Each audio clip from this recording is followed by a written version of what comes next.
Good morning, everyone, and welcome to Live with Carlos Clanton. I'm Carlos Clanton, the Ward 3 member of the Norfolk City School Board. And as you all know, this is a part of my way of giving back to the community and staying connected and to make sure that we have informed conversations about the issues that affect you, particularly with public education. But there are other things that can support public education, and that's what we're going to talk about today. Many of you may have heard about the All In for Norfolk, the new Norfolk Resort Casino that's proposed. As we even give the introduction for the promotion of this show here today, we talked about there's more than just president on the November 3rd ballot. We are here to talk about that there are two referendums, but today we're going to focus on one, and that's about whether or not you support having a casino and resort here in downtown Norfolk. And so I've got two individuals who are going to be here with us today who are going to help share and discuss and talk about that. And so I am welcome. I'm just excited to be able to bring them on this morning. And so our first is Mr. Jay Smith. Good morning, Jay. How are you? Good morning, Carlos. Great to be with you. Great, thank you. And our second guest is Mr. Kevin Kills. Now, Kevin, I want to make sure I got Krigsvold, right? Correct. Yep. Hey, see, that time for me in Virginia Opera worked out well. So I want to just thank both of you gentlemen for being here, and we're going to jump right in. I just want to remind everyone, as you're watching here today, if you have questions, feel free to put them in the comment section on whatever platform you're watching, and we'll make sure that we're able to bring those into the conversation.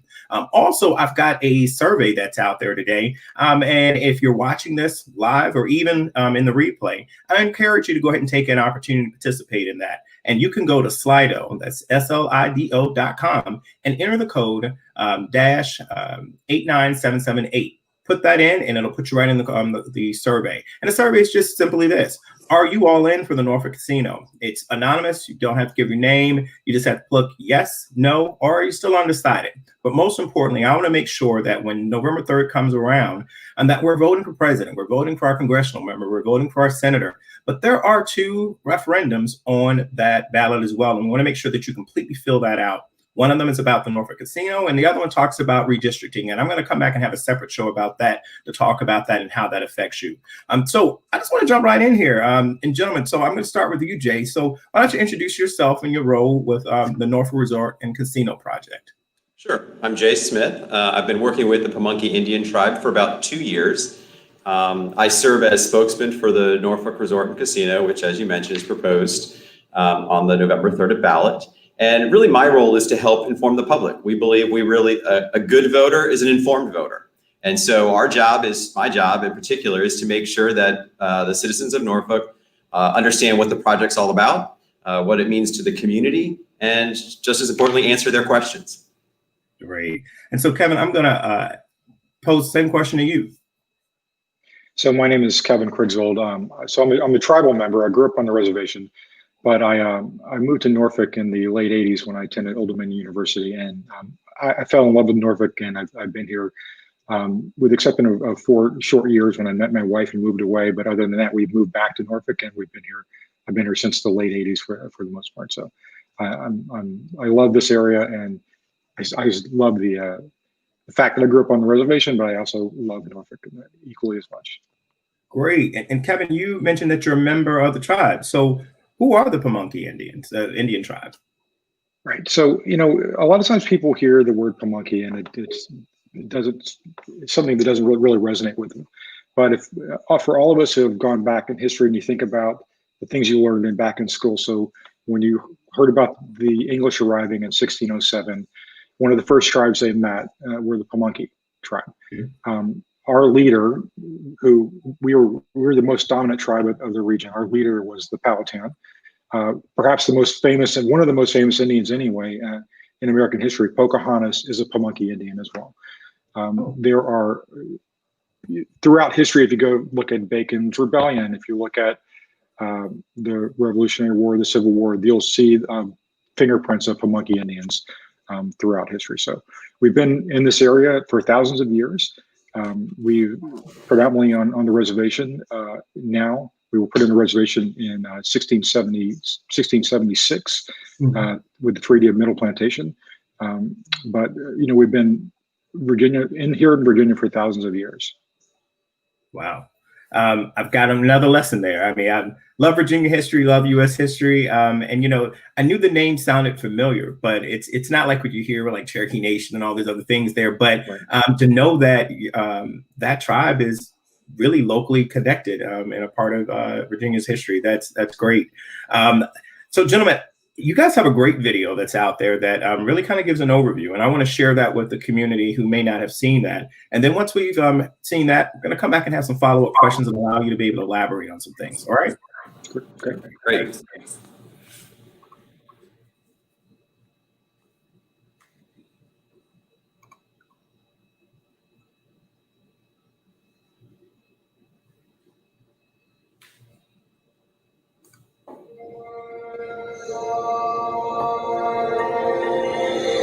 From Berkeley to Ocean View, you won't have any trouble finding people who love calling Norfolk home.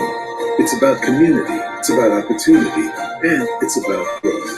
That's why people from all over the city are all in for the Norfolk Resort and Casino, operated by the Pamunkey Indian Tribe.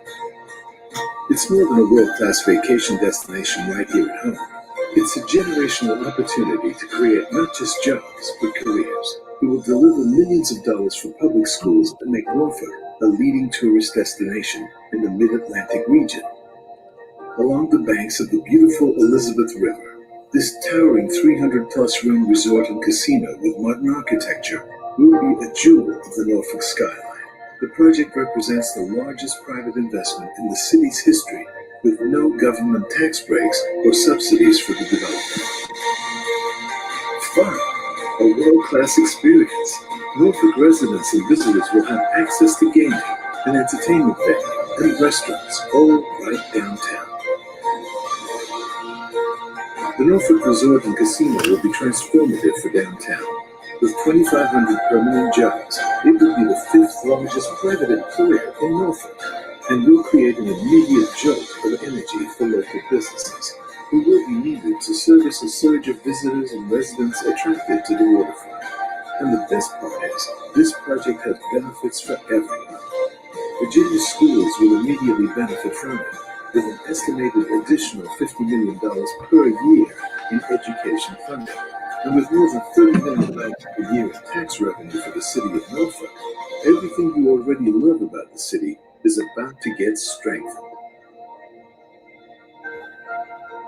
The tribe understands what it's like to be left out of economic prosperity, which is why they want a project that lifts the entire community, including minority businesses and other traditionally disadvantaged communities. And they aren't waiting to get started, already partnering with the Norfolk community to help address the issue of food access. And this is just the beginning. As community leaders, we know residents look to you for answers. Help us spread the word about this project and how positive it will be for Norfolk. This is about better schools, exciting entertainment, and more economic opportunities for people often left behind, all of which will make Norfolk stronger. I'm all in for my community. I'm all in for fun. I'm all in for schools.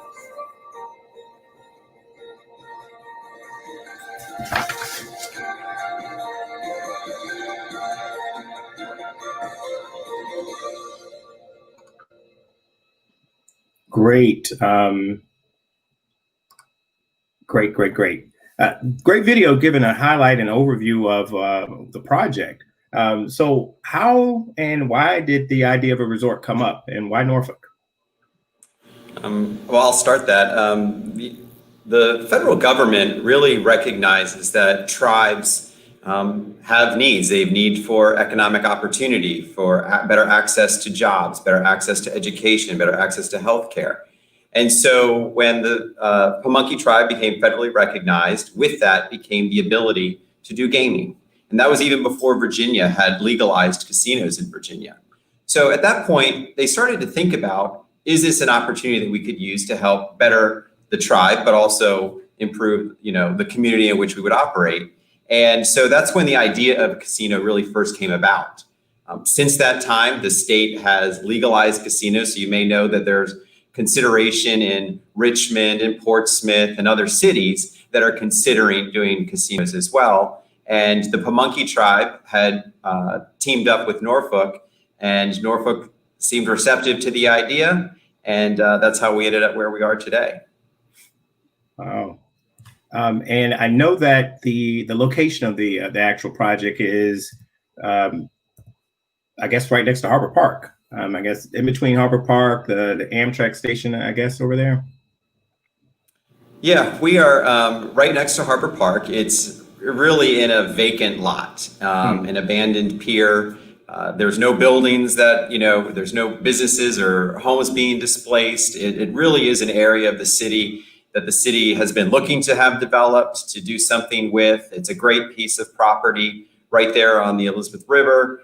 And we think it's a really, when we saw it in terms of when we were looking for locations, it really kind of checked all the boxes. It's close, it's easy access to the interstate, which is great because this is going to attract people from all over the state and out of state. So accessibility was important. It's right next to an Amtrak station. So if you're going to come down from the northeast or come up from the south, it's easy to get there. So it really is a prime piece of property for this casino. Yeah, it's a beautiful rendering. I've been showing the two pictures here for those who are watching. What could someone expect to be in this resort casino?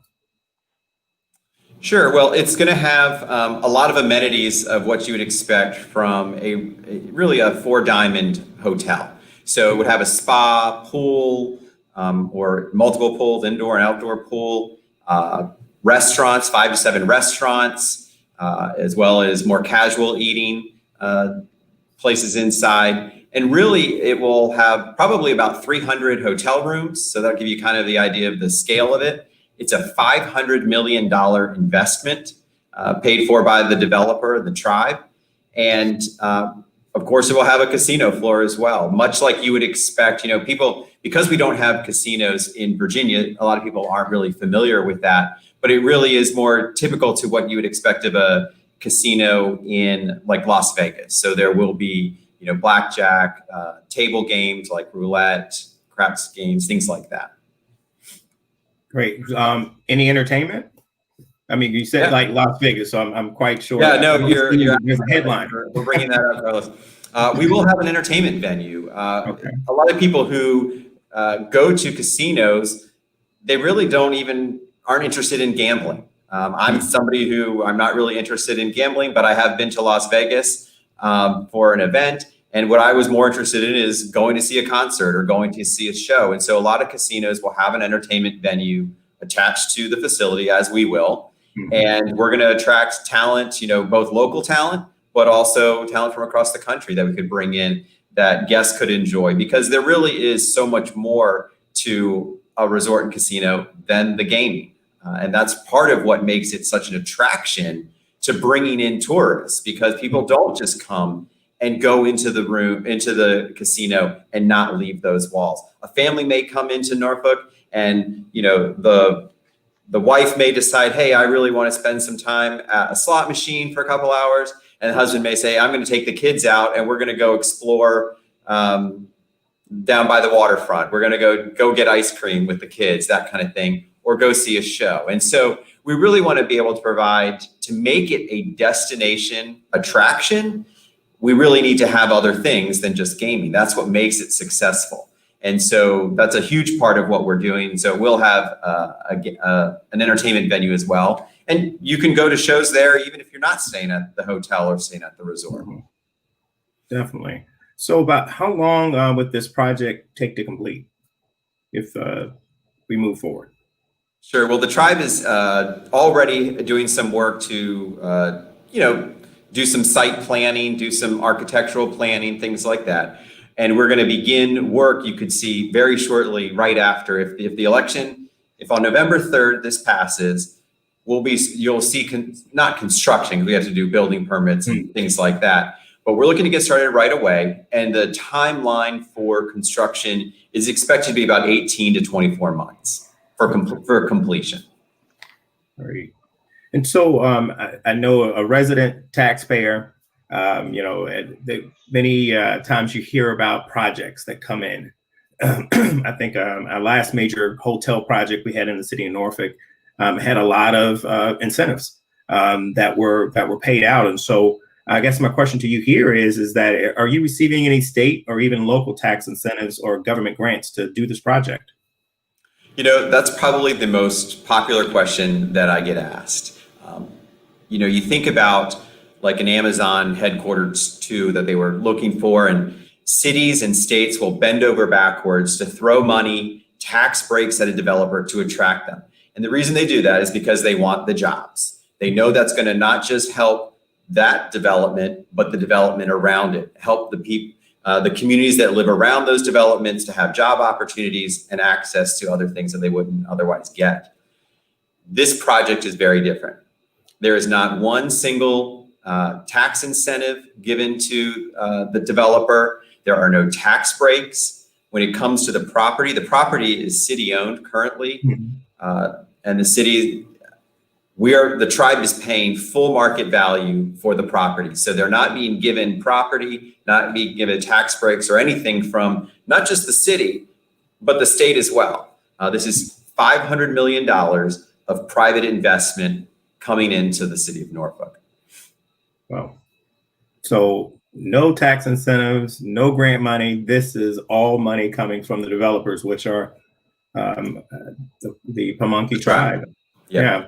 And in fact, I hope later we'll get to talk about kind of the other way of the money that will actually flow into the city, because there's a lot there too. We definitely will. We're going to talk about, because you guys have a, and I'll place that up here.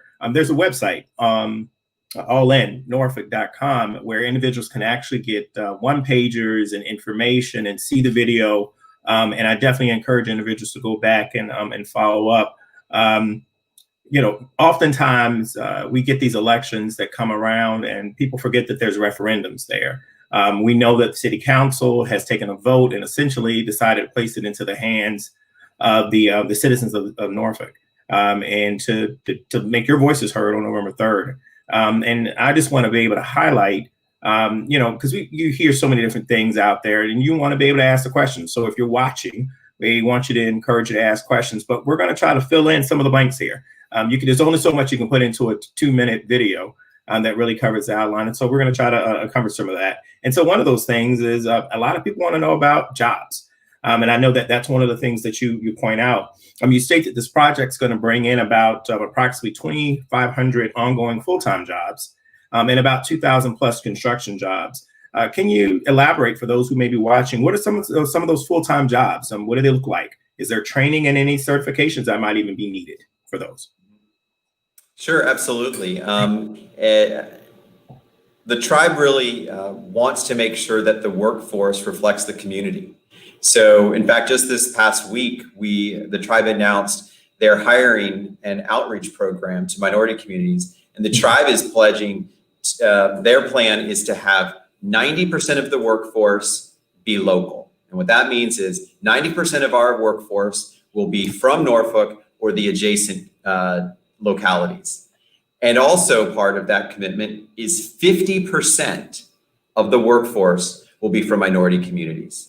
And this is probably something Kevin can speak to. The tribe has very much been the same sort of obstacles that have been placed in African Americans have also been placed on the Pamunkey Tribe in their history as well. So they're particularly sensitive to the needs and what it means to have opportunities for minority communities. And that's why they've made this pledge. Really, when you think about it, 50%, that is way higher than any developer that I know have come into Norfolk in terms of pledging for their workforce going forward. Kevin, maybe you could probably speak to that as well. Yeah, just quickly, we have faced so many struggles throughout our history. Most of the elders in our community, for example, were forced to go to school out of state because there were segregated schools and Indians weren't allowed to go to school. So my uncle went to school in Kansas. Others went to school in Oklahoma and Pennsylvania and North Carolina. My father is of Norwegian descent. My mother is Pamunkey Indian. They could not even get married in Virginia when they got married. They had to go out of state. In my parents' lifetime, they had to go out of state to get married because of the way that the system was set up. So we are acutely aware the struggles that so many people face, and we want to come in and be an answer in a way to a lot of to many different communities. We want to help ourselves, but help other communities as well who have similarly struggled as we have. And I think, you asked the question about like what types of jobs. I think that's really important because a lot of people who are opposed to the casino will say things like, oh, these are low paying jobs. This is just, you're looking for waitresses to bring drinks to people who are gambling. You're looking for people to, clean hotel rooms. And sure, that's a part of it, but you have to think about this in a much different way.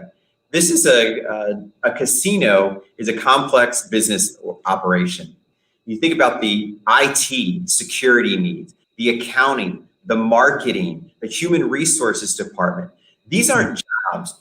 These are careers. This is an opportunity to get in and actually have a career path with coming in and being part of this project. And we know that with an ambitious goal of 50% minority and 90% being local, that the workforce may not be there right now. And so training is a critical piece to our being able to reach that goal. And so that's why we're reaching out and we're looking to develop partnerships with Norfolk State, a lot of the workforce development organizations that are in Norfolk and in Hampton Roads. Because look, we're going to have to train these people well before the job opening. We don't have any casinos in Virginia, so for me to expect that there's somebody who knows how to be a casino dealer, who, by the way, makes very good money when it comes to tips and wages. We need to train people like that. We need to train what does security look like in a casino? What is the IT systems that are necessary to operate a casino? It's not like just bringing in a hotel. And so we know that there's going to be a huge need for workforce training. That's why we're committed to that. That's why it's a huge part of our outreach, that it has to be for us to be successful.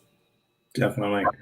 And I guess, you're looking in that perspective, there, on the onset surface, people would just kind of say, okay, yeah, there's a waitress, or, would you think a hotel, just a maid or whatever, but you really explained that there are a lot of very sophisticated jobs, and the need for training. And I think when we also look at, and I think I also heard you talk about career pathways, that individuals would have an opportunity to even grow with the organization, right?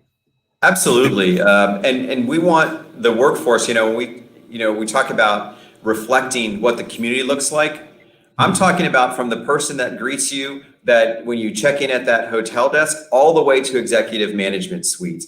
It must reflect the community. We are currently engaged in a nationwide search for a minority candidate who has experience running casinos, because that's something we want to come in with day one, that everybody feels like this casino and this project reflects the community. And so there are career paths. Like I said, it's not a job. We really do look at this as a career. Any type of organization, somebody in business, and Carlos, you would know this, you want to retain people. Yeah. You don't want to spend time retraining and training again. You want to bring people in, and as they grow, promote them from within. And that's really what our goal is. This is really about careers, not just job opportunities. Definitely. So we have heard a lot about the project, about the Pamunkey Indian tribe, who's putting forth this investment, and really the connection, I think, that a lot of people don't know, here locally. That I think for anybody who is from Norfolk in this area, we have a lot of transient folks.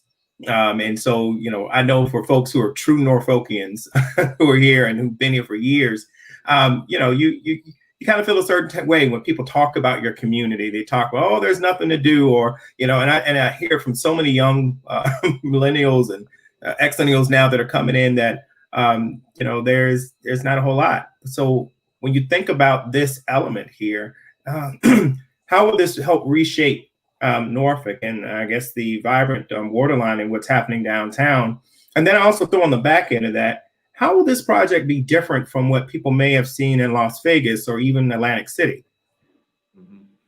I'll take the first part in terms of how this is going to help locally.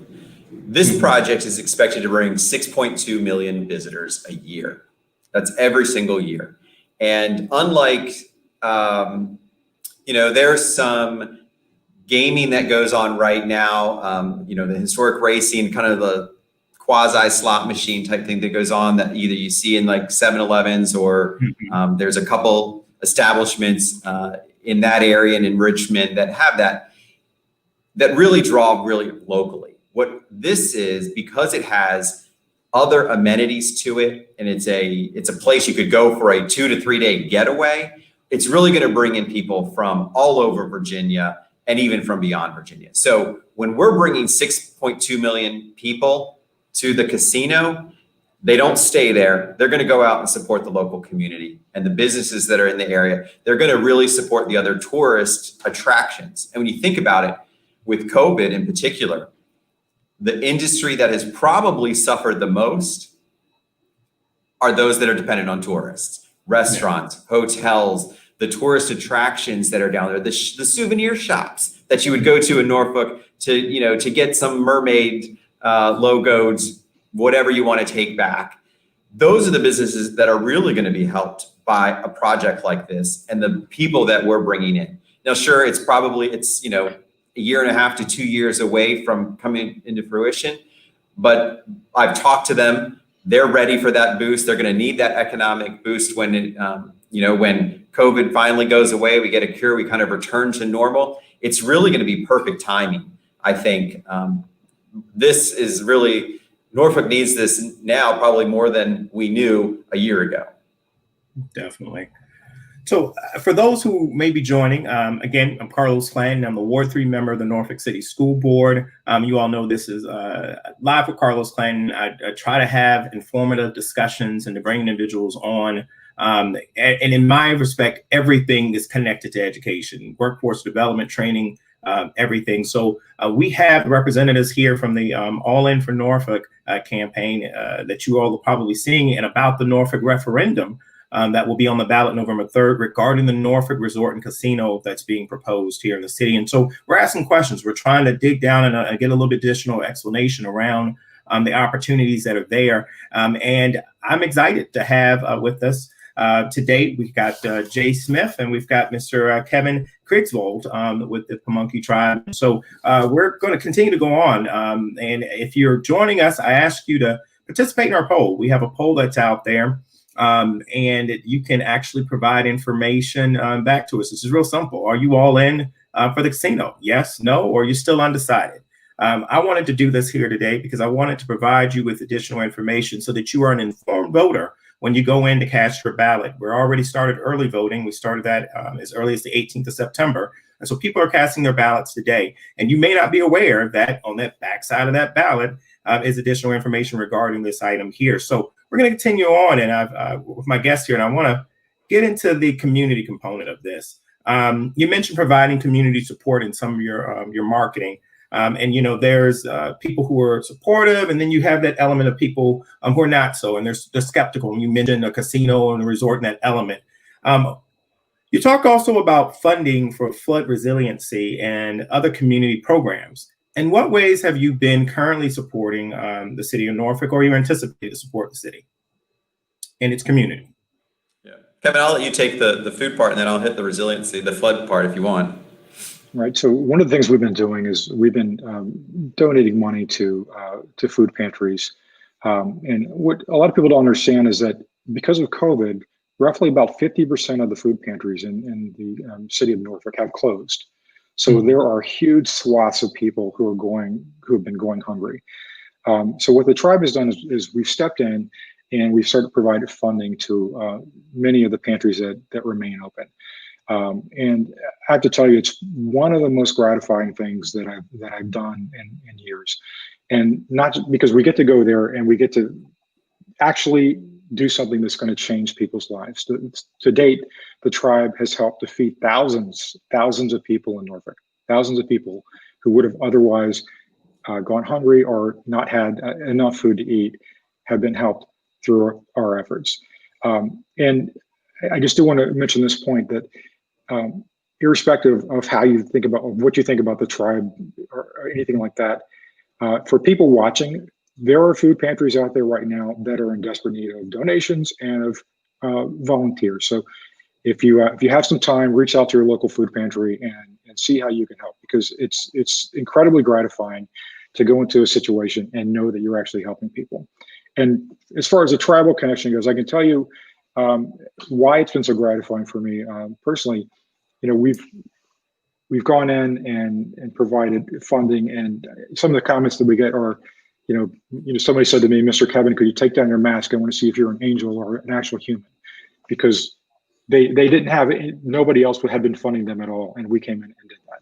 Yeah. Another person said to us, you know, we were at our wits' end. We didn't know we were going to have how are we going to pay for food, and she said, "I prayed to God, and the next day the Pamunkey called with help." These are things that are, you know, go back to our history. When the English arrived in 1607, everybody hears about the fact that the Indians helped feed the English. When other Indians in our community were hungry, we had warehouses full of food that we would distribute to them. This is something that's in our DNA, something that we are happy to continue to do. Great. You know, and he mentioned. Well, I was going to add on to that, because, you know, he mentioned that food security is an issue that's really important to the tribe. That's why they really made that the cornerstone of their community involvement. And one of the things, besides the donations to food pantries and food banks, is they've also pledged $150,000 in financing to reopen a grocery store in the St. Paul's neighborhood. Food deserts are a huge issue in communities, not just in Norfolk, but in a lot of urban cities. And if you don't have a grocery store, you know, a lot of people think, oh, well, there's a grocery store, you know, a mile and a half down the road. If you can't walk to a grocery store or get on a bus and get to a grocery store, that grocery store 2 miles away doesn't really mean anything to you. And so there are pockets of Norfolk that are really food deserts right now. And that's why the tribe thought, you know, this is a real way, a lasting way that we can also address the food security issue. And so, you know, they didn't wait for the referendum to pass. This is a need now. And so they came forward and made that pledge. And really, this is just the beginning with that part of it.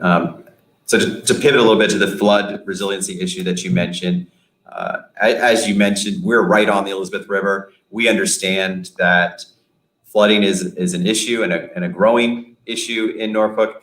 And so we're going to have to address that not only for our property, but we also know you can't just build a wall right in front of your property and expect that when there's flooding, that it's not going to get in. And so that's something that we're going to have to work with the city on and willing partners. And really, I think if I were in the city's shoes, there's probably not a better partner I'd want to do something like flood resiliency and looking out for the environment than the tribe, whose own history was so dependent on the environment for their very survival. And so, you know, I was at the reservation yesterday just by chance, and I was walking down by the water and I was noticing there are these new grasses along the shoreline. And I was like, I just remember it being much more beach last time I'd walked down this area. They said, well, that's part of our shoreline management program that we've just been able to, you know, really put in. So they had volunteers coming in and putting in grasses and things like that. And I know that's a small project and it's not going to solve the flood resiliency problems of Norfolk. But to me, that was an indication and a confirmation of how much the environment means to the tribe. And so I know that they're going to be particularly sensitive, and I'll say maybe even more sensitive than other developers would have been building along the waterfront. So, you know, people who raise that concern that, oh, you know, this is, you know, there's environmental concerns, nothing that can't be managed, but I'm glad we have somebody like the tribe who's doing this, because I know that that's important to them as well. Definitely. So I want to get into a question that kind of looms out there. There's certain groups and pockets there. And I'll say that my first introduction to a casino was actually in Baltimore. I was at a conference and they actually had an event there. So you talk about these entertainment venue spaces. And And then I've been to Las Vegas for things when I was national president with the Urban League several times, and have seen, the nightlife, literally 24/7. There's a lot of things going on there. So there's a concern regarding gambling and the negative element that sometimes come along with it. In what ways will you combat that and ensure that this project doesn't perpetuate that stereotype? Sure, and it reminds me, you mentioned how will this be, in an earlier question that I never really got to, you said, how will this be different than Atlantic City? Or how will this be different than Las Vegas? So first of all, in Atlantic City or in Las Vegas, you have half dozen. In Las Vegas, you got over a dozen casinos, all concentrated in one area.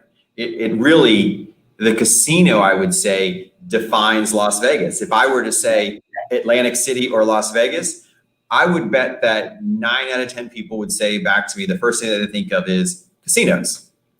Well, that's not going to happen here. The state has limited the number of casinos in the state. The most it could be is 5. Norfolk is fortunate enough to be one of those cities that was selected for that. So first of all, the casino itself is not going to define Norfolk. It's going to be an element and a key component to bring tourism in. And to the second part of your question of, gambling and things like that, that is also something that casinos look at very carefully. The tribe has looked at very carefully. And there are two things that are really several things that are part of that. One, there is will be a system set up where if I feel like I have a problem with gambling or gaming is an issue for me, I can self-report myself and be not allowed into the casino. So we can stop you at the door before you get in. And it doesn't have to be somebody who's already been there before or, decide they lost money. And so now, they can certainly at any point, even before they even open, put yourself on the list not to be let in. And the second component of that is a portion, the state law requires that a portion of the revenue that goes to the state will go to a problem gaming treatment program. So that will be money every year set aside to help those that may have a gaming addiction or something like that. And they may have that gaming addiction already. It may not even be related to the casino. There are people who have a gaming addiction with the lottery or, going down and playing the historic slot machine, historic racing slot machines. So that's a program that this casino and really if all 5 casinos end up passing on referendums, all 5 casinos will be contributing to that. And then finally, the last element that people really get, say, oh, sometimes I'll hear it's going to increase crime and they're concerned about that. Believe me, security and safety, just like a mall or a business park or any hotel, will be our top priority. We want people to have a good experience and a safe experience. And I will say, research has shown that, a lot of people will say, oh, in this area, before the casino got here, there was no crime. When the casino got here, then crime went up to 10%. Well, what we found and research shows, it's not the fact that it was a casino, it's that you had development and you had people coming in.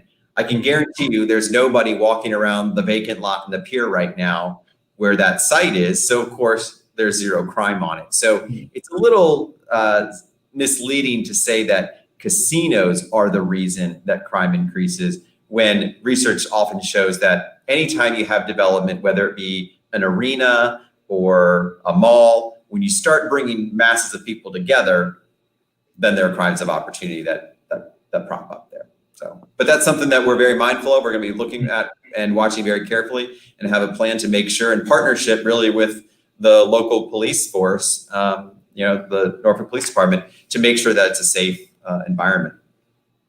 So, okay. I just want to say this is a $500 million investment. We want to make sure that this is going to be a place where people are going to have fun and feel safe. $500 million. Mm-hmm.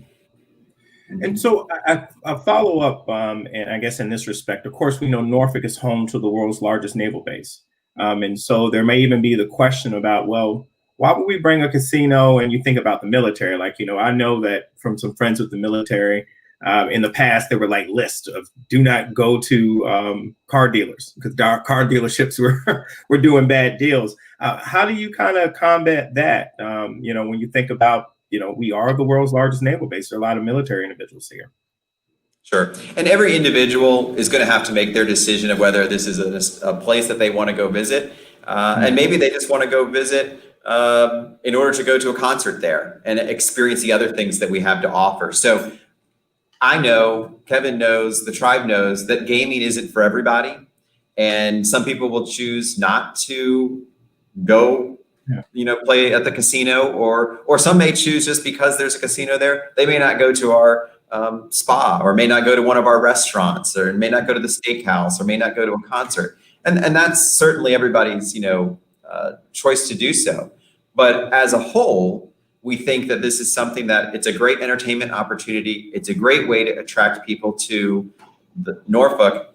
And it's a way to, as I mentioned earlier, provide opportunity not only for the tribe, but for the community around it. And so that's why we see people getting excited about the project, and really, just saying, how can I learn more? And it's interesting, and your show is a great example of, educating people. As I mentioned earlier, I believe an educated voter is a good voter. And we're seeing that as more people hear about it and ask their questions and get the answers, the more they're in favor of it, the more they say, I'm all in. And so you mentioned our website, it's allinnorfolk.com. We have probably more information than probably any of the other casinos that are being proposed this November. We have on our resources page, we have one-pagers about the entertainment component, the job, another one on jobs, another one on our community involvement. Anything about the project we have on that site. And then if people have questions, there's a place they could email, submit a question as well. So that kind of follows me up to one of the most important ones for me as a member of the school board, education.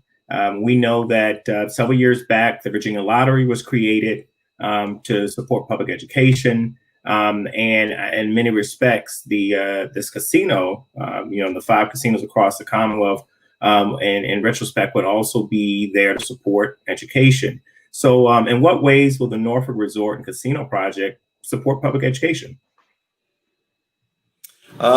In several ways. First, I would say, and the sale of the property, I mentioned that the tribe is paying full market value for the property. Mm-hmm. The city council in Norfolk has already earmarked the revenue from the sale of the property for the renovation of the 2 high schools that really need the most renovation. In fact, I believe, Kevin, you're in the school district of one of those schools, which I don't know which of the 2 you're. Yeah, my child goes to Maury High School, and I could say I love the teaching staff and the people at Maury. I think my child is getting an incredible education, but the physical plant itself is in dire need of restoration and help. So again, another thing I'm really gratified about is that we're going to be able to help facilitate the change in that physical plant.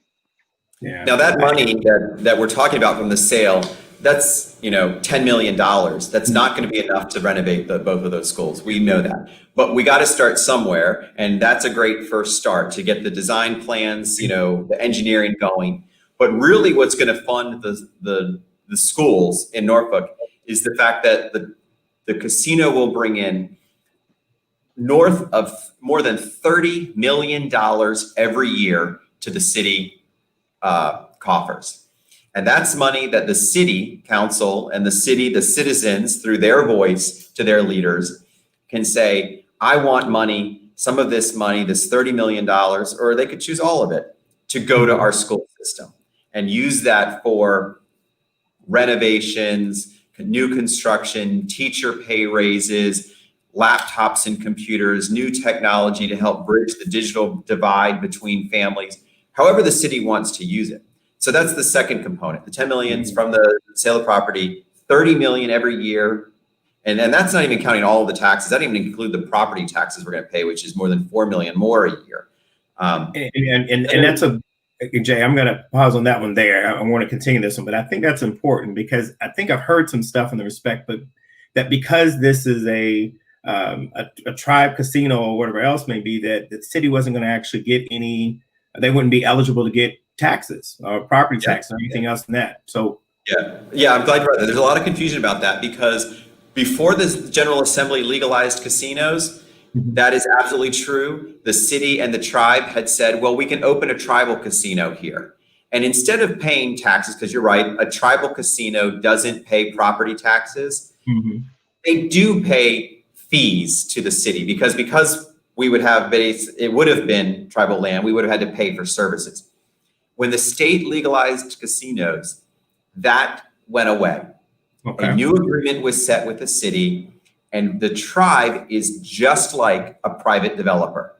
That means the tribe has to pay for the property. They have to pay the property taxes every year, which, as I said, on a project our size is over $4 million more a year. We have to pay admissions tax, just like if you were to go when you go see a concert at our venue, the city has a small admissions fee that they pay on, anybody who goes to a concert at a venue would have to pay. We have to pay that. We have to pay for water service, the water services, the utility taxes. Are you also paying the $1 bedroom tax because you're in the downtown area? We pay the lodging tax and the $1 extra dollar on each room night. We pay tax on food and beverage, the meals tax that you go to a restaurant and there's an additional tax on there that goes directly to the city. All of our food and beverage, all of those taxes, just like a private developer, go to the city. The 30 million that I'm talking about is really just from a portion of those, primarily the gaming tax. I do include the sales and food tax in that as well, but there's a whole host of other taxes that I mentioned also. And then the third component, how it's going to really help schools, is probably the biggest. The 30 million is what goes to the city. The state is going to get about 50 million every single year. And what the General Assembly has done, besides the piece that goes out to the problem gaming component that I talked about, there's a couple of small little 1% type items that are going to a couple key things. The majority of the money coming in from gaming, the state has already put into law that they're going to put it to education. And they're not just going to put it into just the education funding, specifically for renovating and new construction of school facilities. That's 50 million just from our casino. Imagine that times 5 casinos every single year. And each one of those casinos is a different size. So some may be paying a little bit more than we are, and some may be paying more depending on whether they're larger or smaller than we are. But that's money that it goes to the state, but it is earmarked for local government, school boards to be spending it on construction and renovation, which I know a portion of that money will certainly flow back to Norfolk because they probably more so than many other cities in the state have a lot of needs in that area. And I know you know that probably better than most people. So yeah, 2 years on the facilities committee, the average age of our school buildings in Norfolk are 50 years old. And that's a major concern. And I know that a lot of individuals that I've spoken to, this is one of the things that they're gravitated to. They know that we need to make an investment. And the only way that you can make an investment in school construction and building new facilities is to have a tax base. And unless we're increasing the tax base, it means that we're taking it away from something that we already have in existence. And to be perfectly honest, we're already cash strapped. And the COVID and coronavirus has really shown us, in some respects, I guess, how vulnerable we are. The fourth quarter, the city lost almost $40 million just in the fourth quarter of the year, which is one of their highest grossing years. We're about 10:15. I've categorized a great discussion. Matter of fact, I think we've got 2 comments that have come up here. I'm going to bring these up. Let me see what we got here.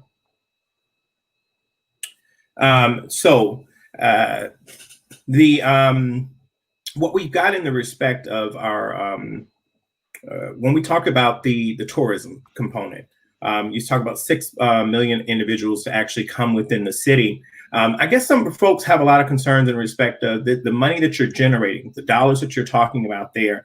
Are these dollars off the backs of the local residents here, Or are you really making that more focused on the tourism that may actually come through the area that'll be attracted to this area?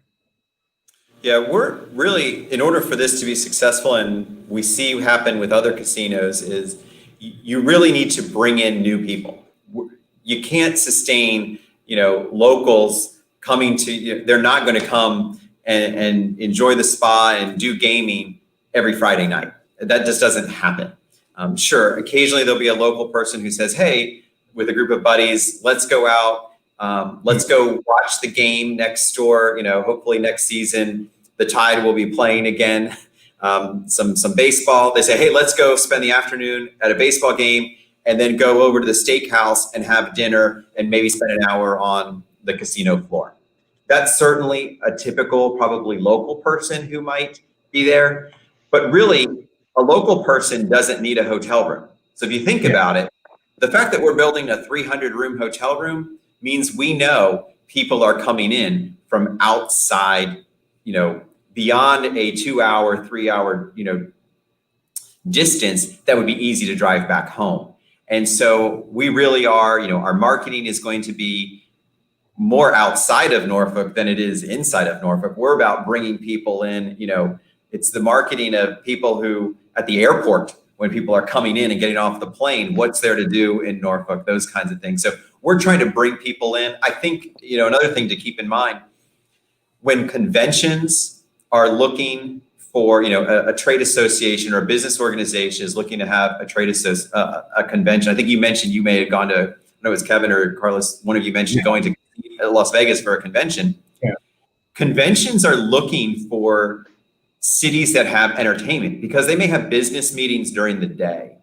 And those business meetings may end at 4 or 5 o'clock. And then they want to be in a city that has an exciting nightlife, that the people, the hundreds of people that they just brought in can go out and do and see. And so this is really going to allow Norfolk to compete with cities like Cincinnati, Pittsburgh, other, Las Vegas even, Washington, D.C. MGM has one right north of the Potomac River, just a hop, skip, and a jump. And they're able to attract convention goers. That's hundreds of people at a time, sometimes thousands at a time, depending on the convention. And this is going to make Norfolk more competitive in order to attract those type of tourists and bring them in. So there's no doubt this is going to bring, I do hope local people enjoy coming to our facilities occasionally, but what's going to make this successful is our ability to partner with tourist organizations and the Tourism and Convention Bureau to really bring in people from outside of Norfolk. So one of the follow-up questions to that one I'm seeing here is, is the 6 million unique or does it include repeat visitors? And I kind of tag that also with the respect that we almost have something, I guess you could say, is already baked in. Norfolk is right next to Virginia Beach. And when we think about the entire strip from the summer months there are tons of visitors that are coming from all over into Hampton Roads. We even saw that throughout this entire COVID shutdown, that there were still people coming to the beaches there. Are those the people that you're talking about and attracting them to, while you're here on a week-long vacation or weekend, to be able to come to Norfolk as well? Yeah. The first part, the 6.2 million visitors, that is not necessarily unique visitors because we count it as a separate visit, because if you come back 6 months later and buy a dinner at a local restaurant, you're going to have the same impact on the economy. So that's how that number is what it is. But you talk about tourism for the region, Virginia Beach just this week, I think in the last couple of days, opened their Virginia Beach, I forget what they call it. It's almost like a recreation center, sports center. Because they want to attract soccer tournaments, volleyball tournaments, all from all over the country, or at least the Mid-Atlantic region.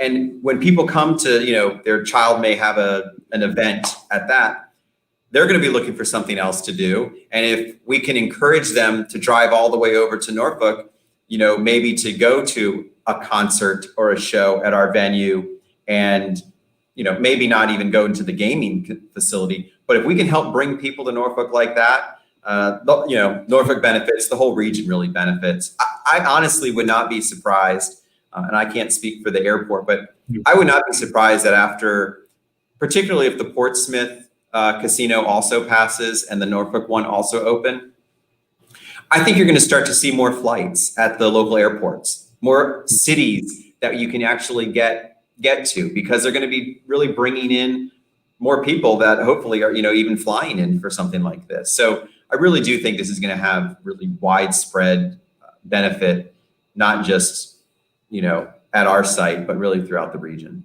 So I want to kind of bring us close to a close here, but I do want to highlight there's an additional question I'm seeing here in the respect of the Maine, that you coming in and that this might be competition to the Maine, and the Maine is set up for conventions, and that would take away. And I almost I see that question, and I also have to throw out this in that respect, that we have the Waterside Marriott, you have the Sheraton that are downtown. And that, I heard the same thing in the respect that the Maine was going to come in and the Maine was going to take away. But in actuality, the Marriott has just completed a multi-million-dollar renovation. Along with the Sheraton, we've built 2 additional new hotels downtown. So my thing is that, is it going to be competition, or would you think that it might complement what's happening downtown as a whole? Yeah, I absolutely do think it will complement, and I'll give 2 reasons why I think that. I just mentioned the whole convention. I think we're going to make it easier for them to attract conventions there because we're going to be providing another type of entertainment that doesn't currently exist. And the second point I'm going to make is, if you look at the size of our casino floor, when they do calculations about, okay, this is the size of our casino floor, meaning the number of table games we'll have, the number of slot machines that will be there, those components then influence how many hotel rooms you need. If you had a casino of only five table games and 5 slot machines, you wouldn't need a very big hotel. So when you look at the size that we're doing, the research shows, and the statistics from casinos show, we could actually build a bigger hotel with more rooms and still fill them. And so what we have done is we have backed down from that number, and we're building less hotel rooms, specifically so that we can help support the other hotels in the region. You mentioned those that Sheraton and Marriott that have just done renovations. We know that we can still keep our occupancy rate at a very high number at 300 rooms, and still it's going to mean people are going to have to stay at other hotels. So we're actually going to help bring their, somebody who may come to Norfolk to go to the casino may not be able to stay there. And so they're going to be at one of the other hotels. And what does that mean also for that hotel?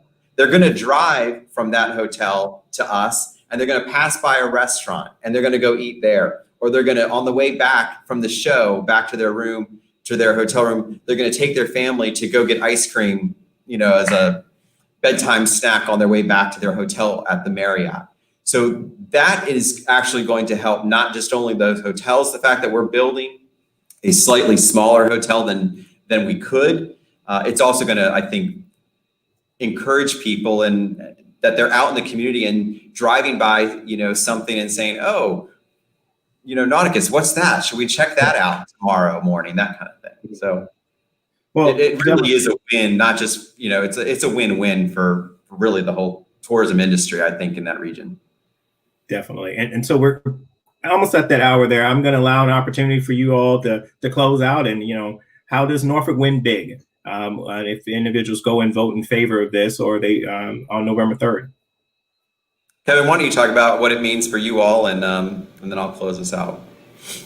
Well, we, as Jay was mentioning earlier, this is one of the few opportunities that the tribal community has to really bring in some resiliency and some revenue opportunities to lift up the entire tribal community.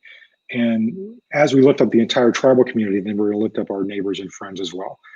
Here in Norfolk and other places. So we're excited about the opportunity. We would like everybody to vote yes, because we want to be a good neighbor and bring money and opportunities back to the tribe and, of course, to Norfolk. Yeah, as we get kind of the last month of the campaign, sadly, like you see in political campaigns, people who are opposed to something will start throwing out information, and it's really hard to kind of parse through truth from fiction. And so I've heard on social media, I've seen people say things that really just aren't true. And so what I would encourage people to do is learn for yourself. Go to our website, allinnorfolk.com. We also have a Facebook page that you can, All In for Norfolk Casino on Facebook, where we're putting out information about the project, answering questions and providing information. And we think that when you do that research, that you'll see, and hopefully they've heard today, some of those benefits of what it can really mean for the city. And as you mentioned earlier, a lot of people don't even know there's something like this on the ballot. It's one of the very last questions at the bottom. You got to go, vote for president, vote for U.S. Senate, vote for your congressman. There's a couple of things on the ballot. So it is kind of near the bottom, but we hope people will take the time, get to the bottom of the ballot and vote yes to support this project, because not just for, as Kevin articulated, what it could mean for the tribe, but also, as he said, they want to be good community citizens and part of the Norfolk community. And so I really see this as a win for them as well. Great. Thank you so much. Again, Jay, Kevin, I appreciate you all taking the time out to share with the citizens of Norfolk and those who are watching this, who are watching the replay, and maybe you didn't get a chance to see it live. You still have an opportunity to participate in the poll. You can go to slido.com and enter the code 89778. Participate in the poll, but more importantly than that, if you still got questions, you still want to get more information, you can visit allinnorfolk.com to receive additional information. Again, as a school board member, as an elected official, as a community champion here, I just want to make sure that my fellow constituents, my neighbors, are informed about the information, and you make the decision. Yes, no, you decide on November 3rd. Do you feel like this is going to be in the best interest of our city? You heard about the benefits. Do those benefits resonate with you to move forward? So again, there's a lot on the ballot, front and back, and that this will be the last item there. Make sure that you take an opportunity to participate in that. Thank you, gentlemen, for joining here today. I'm just going to give out some closeout comments here to everyone. We essentially have an opportunity, and there are a lot of folks who have a lot of different opinions about this, about about a casino in the area. I've got my own opinion, but those are mine. And I will tell you this, that no matter what, you have an opportunity to cast your vote however you see fit for the citizens here in Norfolk, and how it can benefit our community, job opportunities, education. They're all there. You decide, and I want to make sure that you're informed about that. The other thing I want to remind individuals that you can find this and participate. Facebook. You can also follow me at carlosclanton.4MPS. You can find me on Twitter, Periscope, and as well as the YouTube channel Live with Carlos Clanton for an opportunity to place information there. But I want to remind you, we are in an election season and voting is still going on right now. You have until October 13th to cast your early vote. That'll be an opportunity for you to make sure that your voices are heard. The actual election day is November 3rd, and that this item, along with redistricting, is on the ballot. I'm going to have a follow-up show in the coming weeks to talk about that and talk about redistricting commission. And there are those who say don't vote for this. We're going to have a discussion to talk about why or why not that might be good for us. But with that, I thank you all for tuning in and have a great Saturday. Look forward to talking to you soon.